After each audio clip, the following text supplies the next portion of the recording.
Hello friends, welcome back to the channel. Today we're going to begin the removal process of the heater channels for Frankenstein.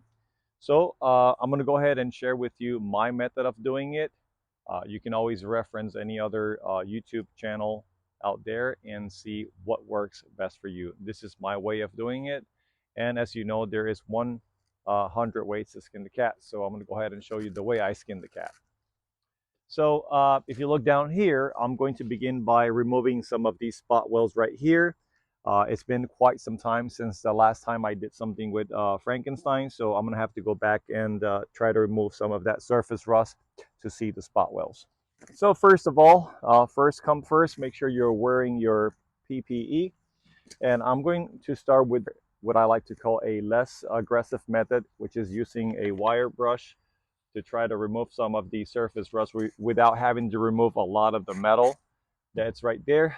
Obviously, these heater channels are completely gone.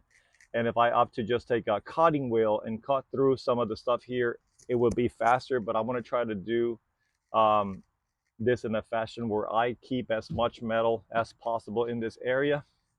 So this is how I am going to start and begin the process. I'm going to go ahead and wear my mask and get started with it.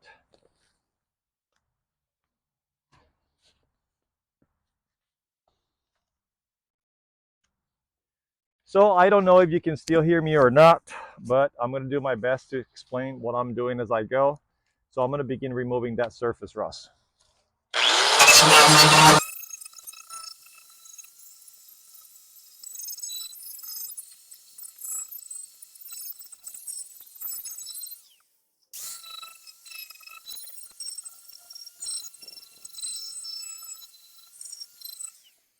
So if you see here, these are some of the spot welds holding the heater channel to the well in this area right here.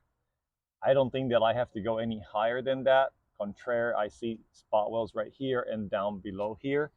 There are some in here that may not be very visible to the camera, but if I look closely, even without my glasses, I can see some of the spot welds right there, and that's how I'm going to begin. I got one there, there, right here, here, and all of these here. I'm going to begin with those, and I'm going to do maybe one or two, maybe three, I'm not sure.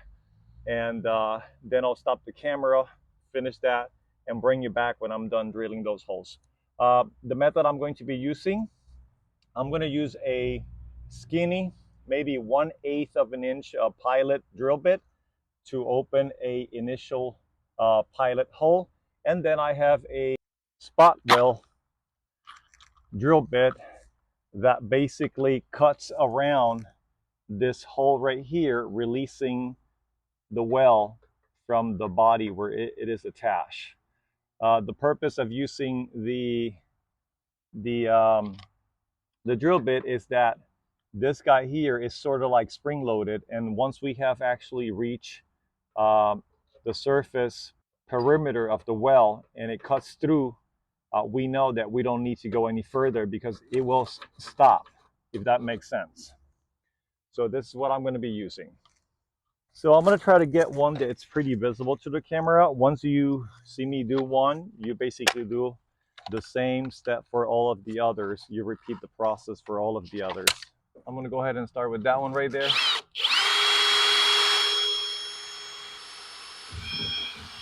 Okay, I guess I'll do another one right here.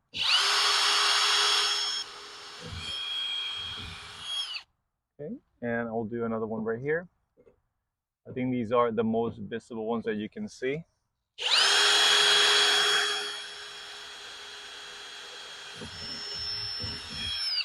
So I'm going to give it a rest to that drill bit for a minute. Put that right there, and we're going to try our spot well remover.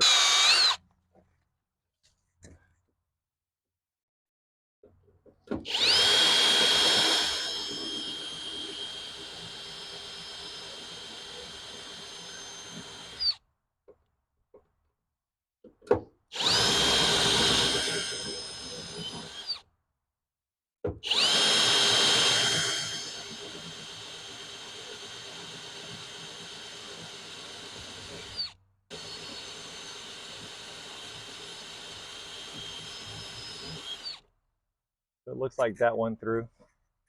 So you basically repeat the same process over and over until you get them all. So since you see how I did that, I'm gonna go ahead and stop the camera here and I'll bring you back when I'm done doing that. I have been drilling these spot wells and I got to the point where it looks like there is like a well here. It's raised over the surface a little bit more than I would like it to be. And in order for me to use the spot well drill bit to remove the well, I'm gonna have to take my grinder and flatten this well. And then here at the bottom, I'm gonna have to do the same.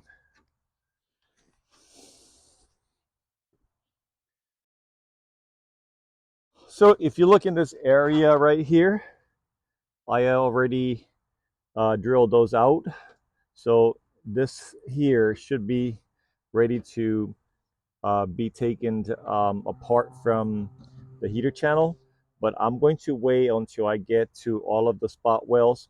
And there are some areas where there is a continuous well, like a whole bit, like a whole string of well, that I'm going to have to use my cutting disc to cut through it.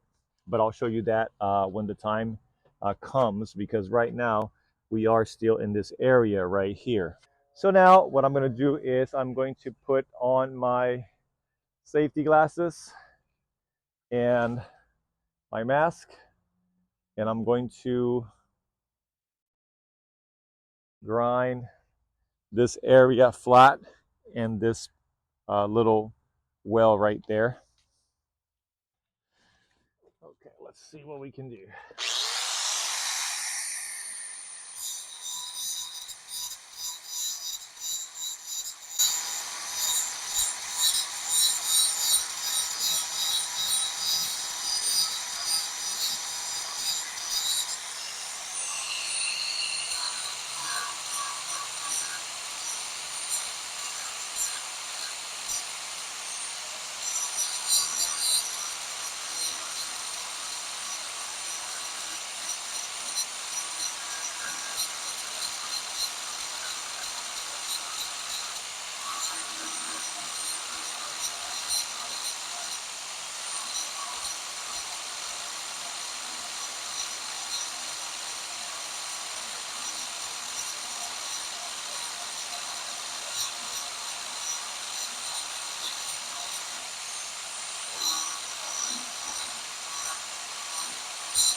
I was able to flatten that well and that right there. So now I'm going to use my pilot drill bit to do a pilot hole and again try to use the spot well remover to cut out through that and see if that's going to make it easier for me to get it out. Okay, I think that there isn't anything else that I can do right there, but to try to remove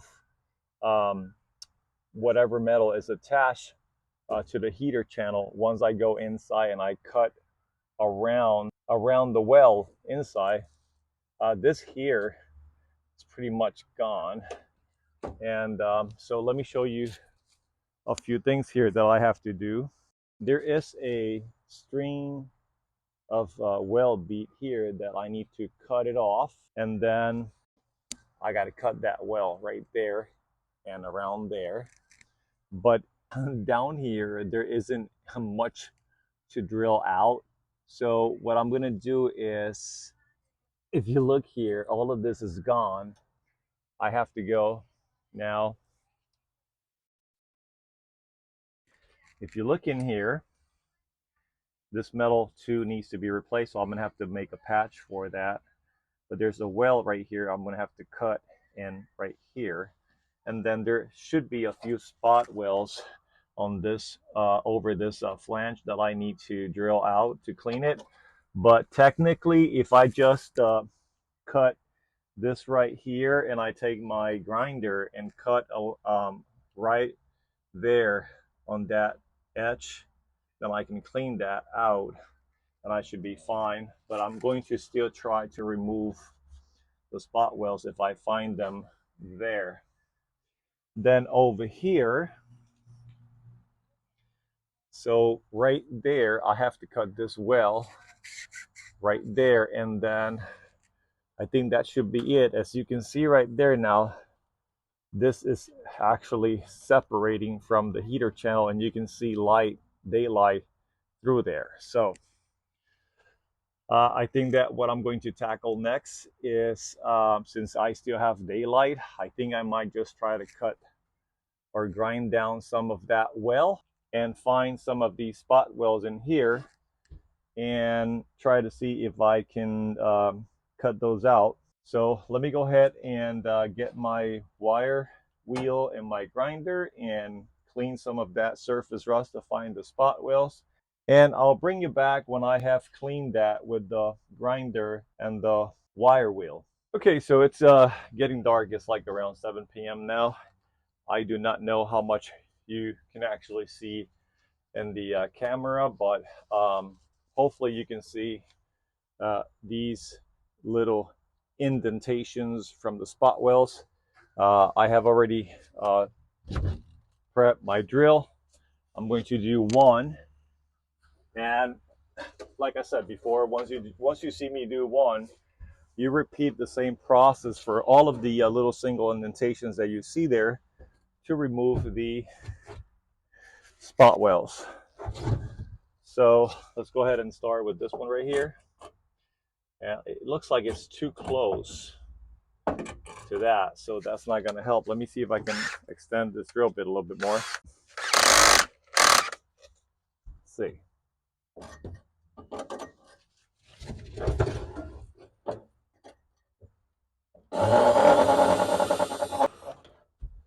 Huh. Okay, so plan B. You cannot have control over every single situation, but you can always find a workaround. So what I'm going to do is I'm going to get a longer drill bit and just see if I can just drill that out without having to use this here. So, and let's see. Let me try one more time.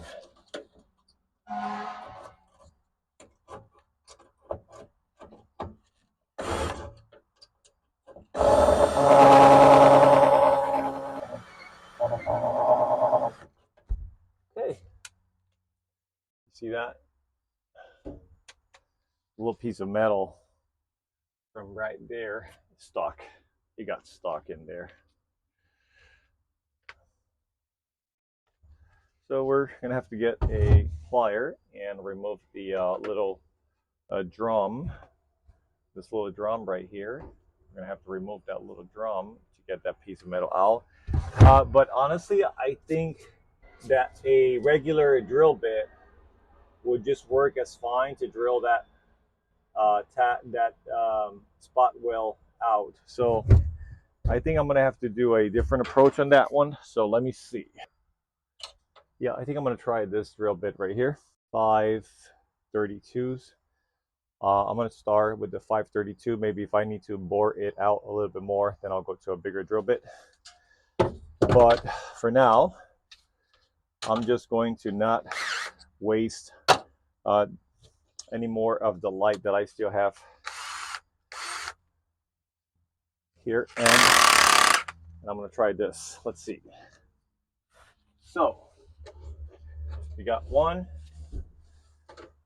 and I'll try another one, and let's see how it works with the drill bit.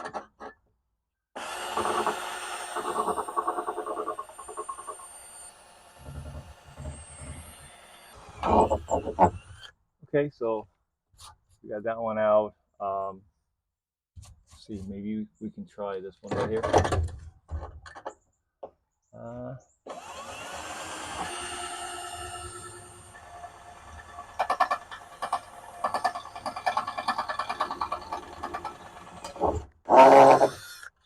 Okay, so we got that one out too. We got 1, 2, 3, 4, 5, 6 more. And I think that the drill bit method is working for here. So there is going to be times where you have to be creative. Every now and then you have to be creative. So let's go ahead and work this one right here. And again, I may have to go back and bore them out a little bit more.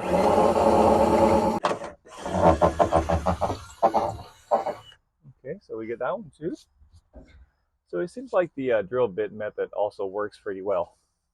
I think that's too big of a hole, although that would actually provide more weld to hold the new heater channel in place. I can always drill those out to 1/4 of an inch, and I think that would be fine.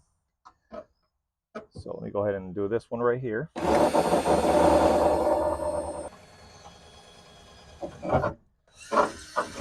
That's another one out.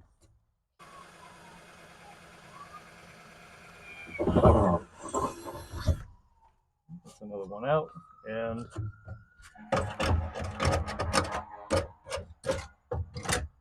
we have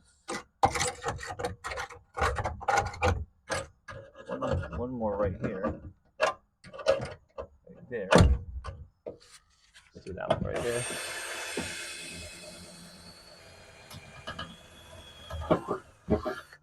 Awesome.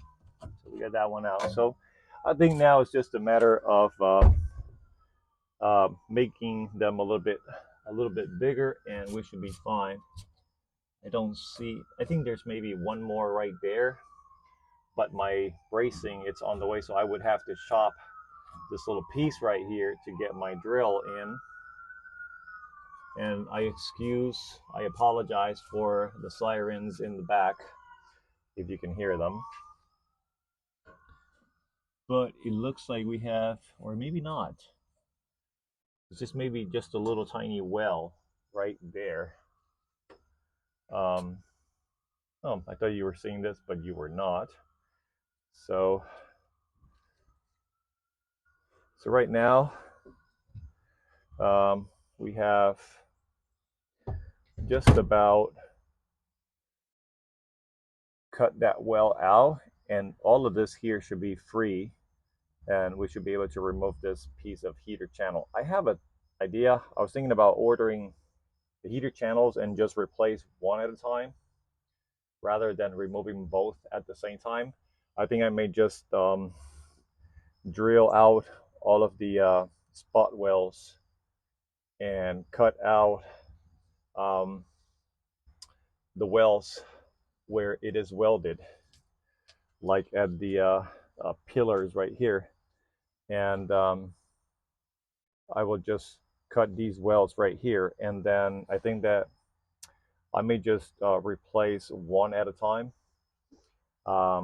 And by that, what I mean is I'll probably just try fit it and maybe put a couple of tack welds to it, and then remove the other one, then take the whole body and put it back on the floor pan. So I think I'm going to do that, or at least that's what I think that I should do. I don't know. What do you think, guys? Let me know in the comments. What do you think about that? Making these videos short to load back into YouTube easily and fast. It's time consuming to edit a lot. So I was thinking that I'll do kind of like a playlist for the replacement of the heater channels and any rust repair for Frankie. What do you think about that? I'm going to try that. If that's something that you really appreciate, that you don't like to just sit there for about about 40 minutes watching one of us do some work, let me know in the comments. I really appreciate the feedback. So what I'm going to do here, I'm going to test this theory and idea that I have about making these videos short and making them by parts. So we'll call this part one of Frankenstein driver side heater channel removal. And when we go to the other side, we'll call it part two. So let me know in the comments if you think that that would be a good idea or not. I'm going to give it a try and see what happens. If it doesn't work, I'll just go back to doing a full video and editing it. But so I'm going to call it a night. It's after 7 here. Until then, this is Junior with Classic VW Bugs. Don't forget to like, share, and subscribe. Junior out.